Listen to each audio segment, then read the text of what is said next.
kusoo dhawaada barnaamijkeena habeennimo waa habeennimo Arbaca Khamiisi soo galayso taariikhduna waa 17 bisha Juun sanadka 2026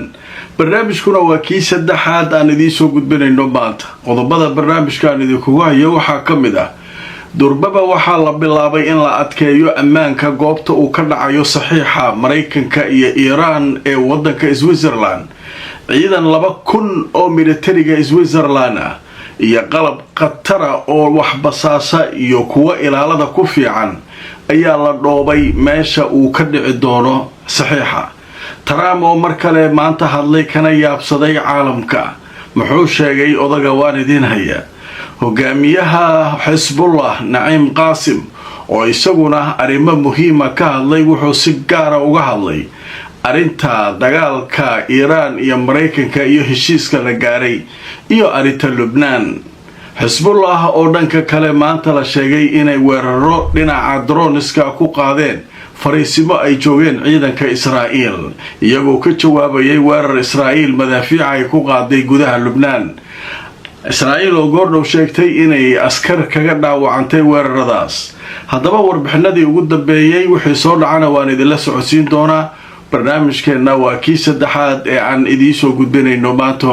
Arbaca wanaagsan asxaabay meel kastood naga daawanaysaan kusoo dhawaada barnaamijkeena habeennimo waa habeennimo Arbaca Khamiisi soo galayso taariikhduna waa 17 bisha 6 2026 barnaamijkuna waa kii saddexaad waxaynu kusoo gudbinaynaa akhbaaraad iyo warar wixii soo dhacay intii aynu kala maqnayn haddaba ugu horeyn waxaynu ku bilaabaynaa dalka Switzerland maalinta Jimcaha ah waxaa ballansan in halka ay ka dhacdo xafladda saxiixa heshiiska Mareykanka iyo Iiraan waxaa la ogol yahay inay halka tagaan wufuud ka socota Pakistan iyo Qatar Israa'iil sheegin aagan ma soo galayso waa weynka ku shiray meeshan ma maqli jirtay waa weynka nimankii waa weynaa Iiraan waa weynka gashay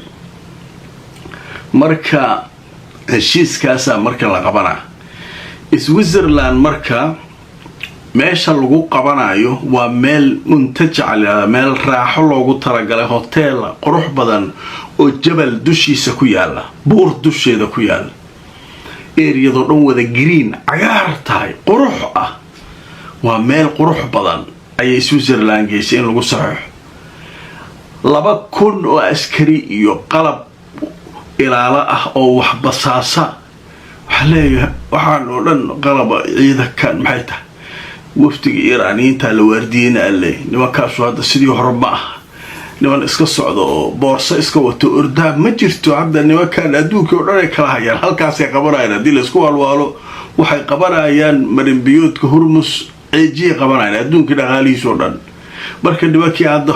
awshaas ayaga loo galale haddaba warbixin faahfaahsan sida xaalku yahay meesha shirka lagu qabanayo xaaladiisu sida ay tahay amniga wufuuda waxa dhan waxa warbixin ka diyaariyay telefishinka Al Jazeera haddaba markaan idin tuso ciwaan waxa looga dhigay 2,000 oo askari ayaa la diyaariyay waxa soo kale la xirayaa hawada soo marta meeshaas Switzerland waxay diyaar u tahay maalinta la saxiixayo heshiiska u dhaxeeya Washington iyo Tehran in markaa ay si fiican isugu diyaariso haddaba warbixinta way sii socotay waxa leeyahay indhaha caalamka oo dhan waxay ku soo jeedaan goobta loo dalxiis tago ee la yiraahdo Burskestok ee dalka Switzerland taasoo martigelin doonta xafladda saxiixa heshiiska is-afgaradka ee u dhaxeeya Mareykanka iyo Iiraan Jimcahan dowladda Switzerland ayaa ku dhawaaqday tallaabooyin amni oo markaa lagu xoojinayo ammaanka goobtaasi iyadoo la filayo inay yimaadaan wufuud ka socota wadamada ka qayb galaya xafladda saxiixa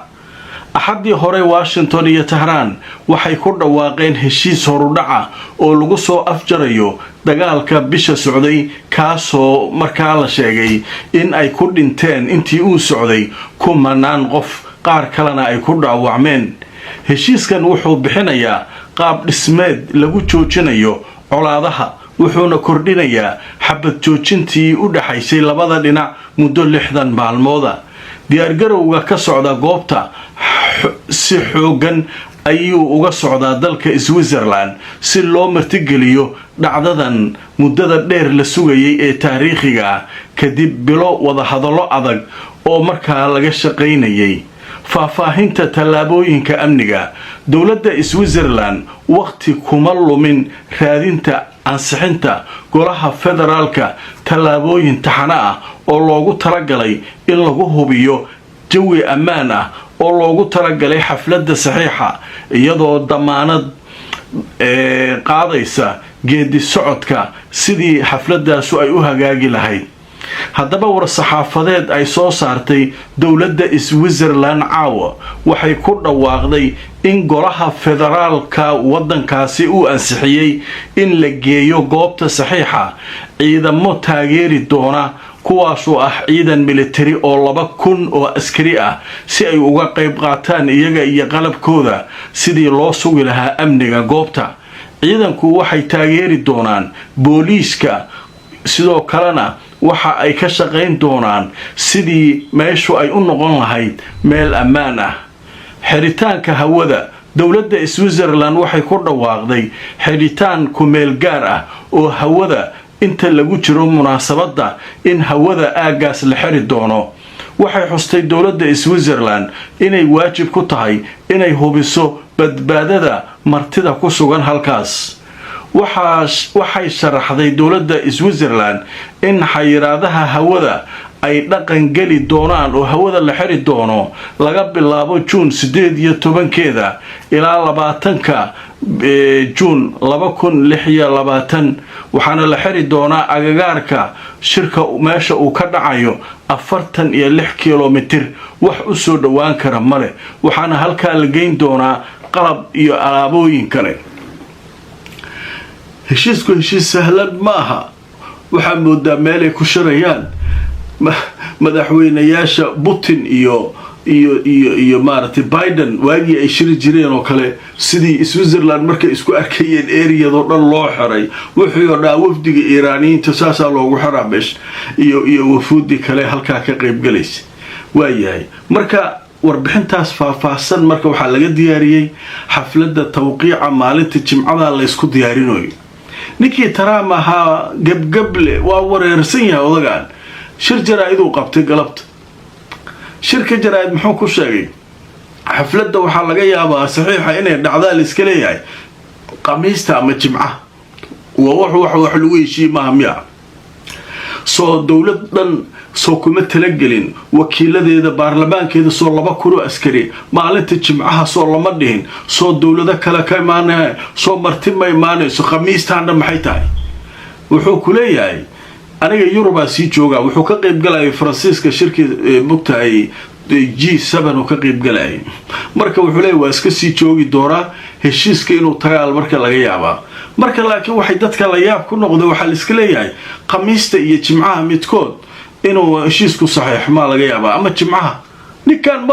waxaan maba xisaabsanaba odaga maskaxdiisa oo horeysan tahay dadkaanuna waqti nidaam ciidan qalab waxba meeshii la geeyay jimca lagu talagalaya khamiistan uu soo boobsiinaana baxay waa dadkii dhala su'aalo isweydiinay. haddaba markaan idin soo wararkii ugu dambeeyay Al Jazeera waxa leedahay Trump wuxuu sheegay inuu u joogi doono Yurub xafladda maartay saxiixa heshiiska ayaga iyo Iiraan inuu Yurub u sii joogi doono oo marka uu Yurub ku sii hakan doono uusan laaban doonin macnaha ilaa jimcaha marka asaga qamiistaba in looga dhigaa la iska rabaa qamiista marka oo maartay baritaba in la kala tuuro hawsha lagu kala socdo marka arikaas uu barka odaga sameeyay marka sheekadaas halkaas maraysa xaal marka halkaas uu jooga. dhanka kale hogaamiyaha Xisbullah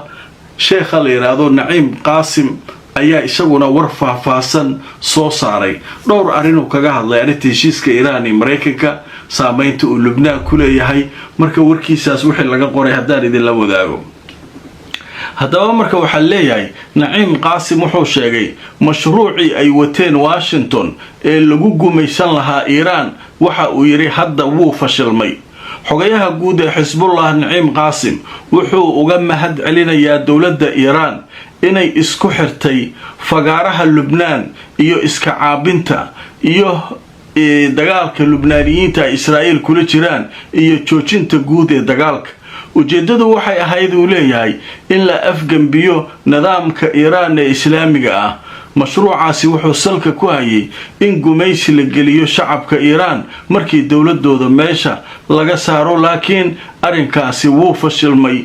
awoodda Iiraan hadda waa mid aad u weyn, waxayna leedahay codka gobolka ugu weyn iyo midka adduunkaba. dheelitirka awoodda ayaa isbedeli doona, xaaladuna waxay noqon doontaa awood u soo korortay islaamka. haddaba cadaadiska Lubnaan wuxuu wajahayaa gardarrada Israa'iil. calaamadahan waxay soo jeedinayaan in Israa'iil ay rabto Lubnaan oo daciif ah si ay u qabsato, laakiin inta Iiraan ay nooshahay awood leedahay, Israa'iil uma suuro geli doonto inay si fudud Lubnaan ku qabsato. mashruuca Israa'iil waa in gabi ahaanba la tirtiro Xisbullah, taasoo la macno ah in la baabi'iyo oo la barakiciyo dadka reer Lubnaan, dhulkoodana la qaato, iyagoo noqon doona koox markaa aan lahayn ama dal aan lahayn iska caabin. ma jiraan aagag tijaabo ah ama meelo ammaan ah oo Israa'iil ay ku sugnaan doonto Lubnaan gudaheeda ilaa inay ka cararto ee ka baxdo ayay Xisbullah dagaalka sii wadi doonaan. waaye marka sheekaasu iyadana waxaa laga qoray Naciim Qaasim warkiisa ayaa laga diyaariyay oo laga qoray hogaamiyaha Xisbullah oo isaguna war soo saaray. dhanka kale maantaydii hore waan idin sheegay barnaamijkii hore Israa'iil madaafiici ku duqeysay gudaha Lubnaan. iyadana marka waa loo soo jawaabay, diyaaradihii loo soo diray laba xabo kuwii isqarxinaya aal dhahay bal naga aamusiyo meesha ay ka soo dhacayaan madaafiicda. meeshii inta tageen nagta ka saareen madaafiicdii iyo kuwii ridayaba kala orada ka dhacay. hadda Israa'iil way qoraysaa ciidamadeedu waxay leeyihiin 5 askariya nooga dhaawacantay xare ay ciidanka joogeen la soo weeraray leeyihiin. marka waa meeshii madaafiicda ay ridayeen waxa loo soo diray laba diyaar oo daroora. haddaba aan idin tuso Israa'iil waxay sheegtay 5 ka mid ah ciidankeeda inay dhaawacmeen weerar ay soo qaadeen 2 diyaaradood oo daroona oo Xisbullah ay leeyihiin. weerarkaasina wuxuu ka dhacay koonfurta Lubnaan ayuu ka dhacaa la leeyahay. marka sheekada iyaduna halkaas ay joogtaa oo ay maraysaa, xaalku waa halkaas. haddaba qadar xayeysiisa kadib waxaan u gudbi doonaa haddii alla idmo wixii macluumaad ay soo dhacay intaynu barnaamijkeena kulati wanaagsan asxaabay meel kastood naga daawanaysaan kusoo dhawaada barnaamijkeenii habeennimo qaybihii ugu dambeeyay barnaamijka aynu marinaa. qaybtan waxaynu kusoo qaadanaa wixii warara ee soo dhacay inta aynu barnaamijka ku jirnay. haddaba war goordhow soo dhacay waxaa soo saartay wasaaradda arrimaha dibadda ee Iiraan waxay leedahay sii socoshada gumaysiga Israa'iil koonfurta Lubnaan ay ku hayso dhul badan ay ka qabsatay waxay ku tumanaysaa heshiiska isfahamka ah ee la gaaray. marka 14 qodob ee heshiiska qaybaha looga hadlayaa in Israa'iil ay iskaga baxdo dhulkaas. marka Israa'iil wali way ku adkaysanaysaa, haddii ku sii adkaysato macnaa heshiiska la saxiixi doono waxaa ku jira inay dhulka ka baxdo gumaysi ka joojiso. hadday ku sii adkaysato Iiraan waxay leedahay waxay ku tumanaysaa, marka arrinkaas uu ku tumanayaa heshiiska isfahamka